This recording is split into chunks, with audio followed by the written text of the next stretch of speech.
The Warriors are one loss away from their season ending, but regardless of the Game 5 outcome, this roster is seriously flawed. And we're going to talk about those flaws on today's show. But send a message to this front office. If you think the Warriors roster needs major changes, go down below and smash that thumbs up icon right now.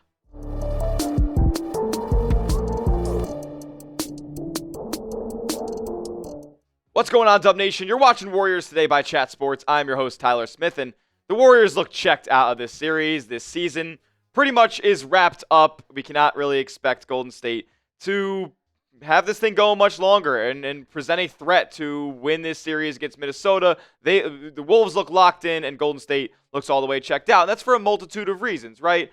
They went balls to the walls in Game 3. You got a ton of production from Kuminga, from Jimmy, but really nobody else. And then in Game 4, Jimmy kind of ran out of gas, and the whole roster really didn't step up. They couldn't hit a shot to save their lives. And Minnesota, they hit a bunch of outside shots. And, kind of looking back to Game 3 and heading into Game 4, what is going to be the engine that gives Golden State some juice here? It's going to be Jimmy Butler, but he didn't have all the juice himself. According to reports, Jimmy Butler wasn't 100% heading into Game 4. And let's be honest, he hasn't been 100% at all this series because he just got hurt and with a big pelvic contusion back in the Rockets series, and that's an injury that we know Jimmy Butler would have missed time for in the regular season. Even though it's the postseason, he's going to decide to play through it, and he's been great so far, but he wasn't 100% heading into Game 4. Apparently, he showed up to the Chase Center feeling ill. Draymond said he was crappy all day, and that resulted in him only getting up 9 shot attempts in Game 4. I mean, a drastic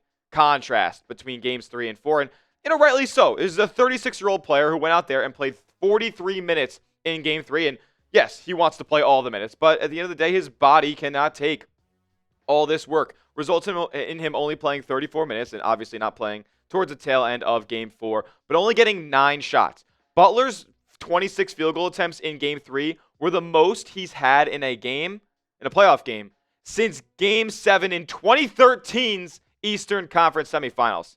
That was over a decade ago. In Game 4, conversely, the least number of shot attempts that he has taken in the postseason this year, with 9, aside from the game that he got undercut early, had to leave due to that pelvic injury. So clearly, Jimmy Butler was not ready to take and shoulder the load offensively that he would have needed to if Golden State wanted to come out and win that game, because the supporting cast just didn't have it, quite frankly. And if Jimmy Butler isn't at his best, like I said, with the supporting cast, the Dubs cannot win. They don't have enough offensive creation. They don't have enough floor spacing. They don't have enough size. They don't have enough ball handlers in general. Like, the roster is very, very poorly constructed. And if Jimmy Butler's not playing like a superhuman, especially without Steph on the floor, then this team is toast. They just don't have the talent to be able to recoup all of the production that they lose here.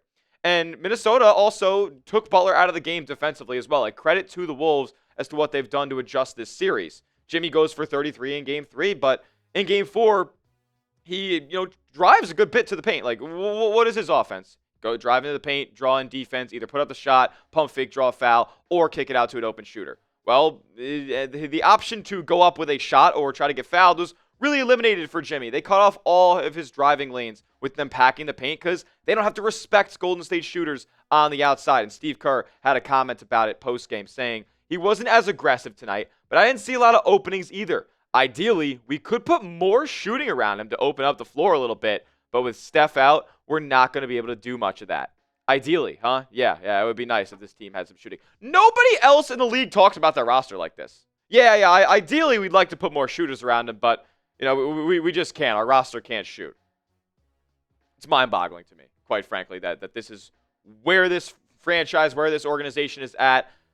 Curry is just surrounded by generational bricklayers, and it's the front office's fault. More from Steve Kerr here. He said, we're playing some lineups that don't have a ton of spacing by necessity to be able to guard and to be able to hang defensively. So there's the reasoning there as to why they can't put shooting around Jimmy, even though they really don't have all that much. There's just not going to be many openings, and we know that. And yeah, that's the reality. Golden State doesn't have enough shooting on the outside.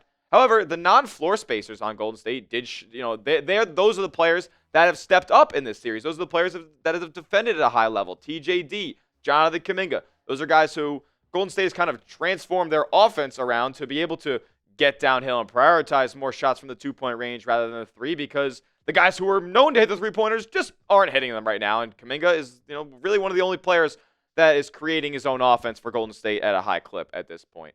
Look, the Timberwolves hit 18 threes in Game 4.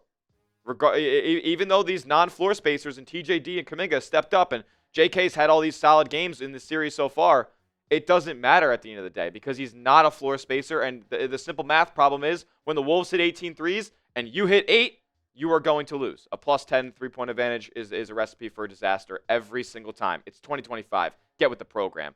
Draymond said this about the Golden State's offense. He said, to give up 117 points without Steph, you're probably losing because the likelihood that we're going to score 117 points without him is not that high. We're just dunking on ourselves at this point. This roster stinks. This roster has serious construction issues, and we can trace it all the way back to 2020 when the Warriors take James Wiseman 3rd overall, and 2021 when they take Kuminga, when they take Moody, and all three of those players have just not amounted to what you would want from a lottery pick. Golden State could have grabbed all those picks together and shipped them off to go get another star next to Steph. They decided not to do that. They decided to play the 2-timeline approach, and now it's biting them in the butt now that Steph is injured and Jimmy's run out of gas, and nobody else can really produce for this Golden State team right now. I want to hear it from you guys before we talk about some individual performances during this series and who has really been disappointing overall in the postseason. I want to know from you, who has been the most disappointing Warrior in the playoffs? Let me know why down in the comments as well. I want to hear from Dub Nation. Look, we got to start with Pods because he's at least the only player who is yet to be benched. As far as guys who had impacts down the stretch of the regular season who have virtually no impact at this point, Brandin Podziemski is the only guy who hasn't been benched right now. But what has happened with this guy? 4 of 24 in the 2 home games in this playoff series. I legitimately think I could get close. Like, I'm not joking. If you give me enough open looks, like, there is a non-zero chance that I get close to 4 of 24 from the field. 1 of 8 from 3. All these looks are wide open, too. And now he's getting in his own head a little bit. And he's admitted to this in the past. When his 3-ball isn't falling, his entire game just crumbles. And honestly, I just think you need to have more mental fortitude than that if you're going to be a professional in this league, quite frankly. This is not just a bad performance by Brandin Podziemski. Remember the photo that I showed you in our previous video of Pods having the worst playoff series as shooting the basketball since Pero Antic all the way back in 2016? Well, this is the worst field goal percentage in a 4-game playoff span in the last 50 years in the second round or later. Brandin Podziemski, number 1, tied with Trevor Ariza when the Rockets missed 27 threes in Game 7, 22.5%. And then look, just for fun, why not? Because Steph is just the worst treated superstar of all time. Oh, there's Harrison Barnes in the NBA Finals back in 2016. Oh, there's Klay Thompson back in 2023 where he couldn't hit a shot in the postseason as well. So Steph, like I mentioned, has just been surrounded with generational bricklayers his entire career, and it's really a travesty. It should be a crime against humanity that the front office has done this to a top 10 player of all time. Steve Kerr said this about the Curry injury and how it's affected the rest of the roster. He said the series changed with Steph's injury, so everybody's shots are going to be more difficult. Steph's the guy who breaks the defense down for us and creates the offensive flow. I think the result is that shots are more difficult for every single guy.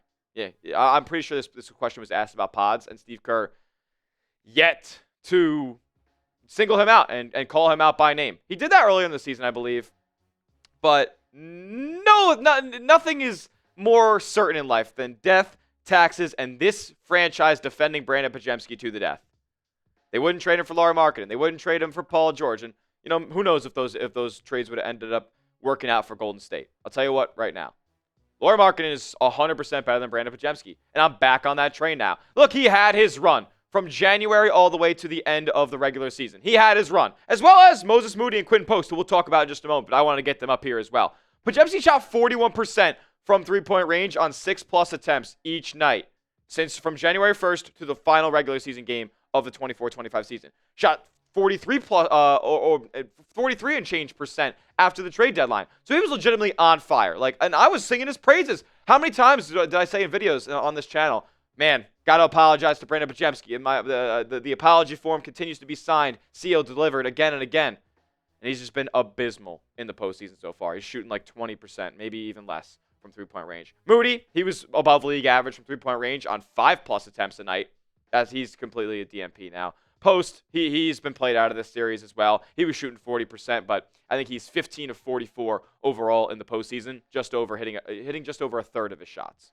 Pods and Moody, they've been terrible in this series. 10 of 52 overall, 4 of 25 from 3. And Moody himself, he's just become a complete coach's decision. Don't play him. He's not in the rotation anymore. He's airballing floaters. Airballing floaters on the break. Like the shit that I've never even seen before from Moses Moody. Candid 3. His one game came where he put up 25. I think that was in the Rockets series where they just got blown out.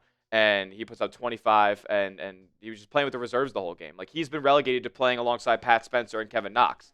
That's embarrassing for a guy who at one point was a part of a Warriors starting 5 that was 12-0. Terrible. Terrible. Moody and Post, like Post as well, he's become a DMP. And I'm not going to rag on him too much because he's a second-round rookie, and, you know, you got a lot from him down the stretch. He helped you put yourself in position to be in a 6 seed or a 5 seed opportunity. But toward the end of the regular season and into the playoffs, he just hasn't been there overall. And the defense, we know, is a huge issue with him. So with Minnesota's ability to get to the rim and the way that their bigs are able to work offensively, you just can't really have Post out there. So Golden State, they can't bench everybody, right? Like, they can't bench everyone. So where does the offense have to come from? Well, it's probably just not going to come overall. Like, I hate to be frank with you guys, but the offense probably just isn't going to come. Buddy Hield has been vaulted in this position to become a off-the-bounce shot creator. He's just not that in his career. It's going to be an uphill battle in Game 5. Everything's going to have to go right. And I don't think that there's a chance that we even see Steph in Game 5. Is there a chance? I mean, technically, the injury report hasn't come out yet. So at the time of this recording, obviously, by the time you see this, he's probably going to be already ruled out. And Mark Spears said this on Twitter, quote from Steph, "Even if I wanted to be Superman, I couldn't." Injured Warriors guard Steph Curry told in response to Draymond Green's words about Game 5. So Draymond said, was asked about if Steph will be available. He said, we're not going to Superman this thing. We're not going to force it, but if he thinks he's able to, he will. And then Steph kind of quickly shot that down, and the Warriors are prepared for him to be to not be available for Game 5. They don't expect him to be there, and that just means we're going to see more of the same like we've seen in Games 3 and 4, where the Warriors can barely get over 100 points. Look, it's not worth it to bring Steph back at this point. Re-aggravation risk, the re-injury risk of, a separate part of your body. I've been reading about these hamstrings. They are very, very tricky. And the re-aggravation risk of not only injuring your hamstring, but also potentially suffering an injury elsewhere is just not the risk I'm willing to take with Steph only having 1 or 2 really big-time years left in his career as far as on this Warriors contract with Jimmy Butler, with Draymond, with Kerr, with everybody in town. They only got like 1 year left, really, of their elite level basketball. You got to preserve them for that at this point. Doesn't look like they're going to win the series. My overall take is this. We haven't talked much about winning Game 5 for Golden State. If the Warriors want to win Game 5, it comes down to this. The Timberwolves made 18 threes in Game 4. The Warriors only shot 27. They only made 8 of them. They will no doubt have to make more than 8 and take more than 27. Like, there's just no doubt in my mind that they have to do that. But I'm not so sure that they're going to be able to do that with the personnel. The shooters haven't been good, so they've had to sub in, basically replacing Moody and Post with Kuminga and TJD. They can't space the floor. Golden State is going to be struggling once again offensively, and it's just because this roster is very, very poorly constructed. What's your confidence level in a win in Game 5? I want to hear from you guys down in the chat, in the comment section right now. 1 being we're cooked, this game's wrapped, it's going to be a blowout. 10 being we're getting this thing to 3-2, and maybe we see Steph in Game 6. I want to hear from you guys down in the comments right now, and make sure you are subscribed to the channel. We just passed 95,000 subscribers right here at Warriors today, and I could not be more thankful to each and every one of you guys. Go down below and hit that sub button. So if you love the dubs and you want free, informative, entertaining Warriors content every single day on YouTube, go down below, hit that sub button. We'll see you guys in the next one, and as always, let's go Dubs.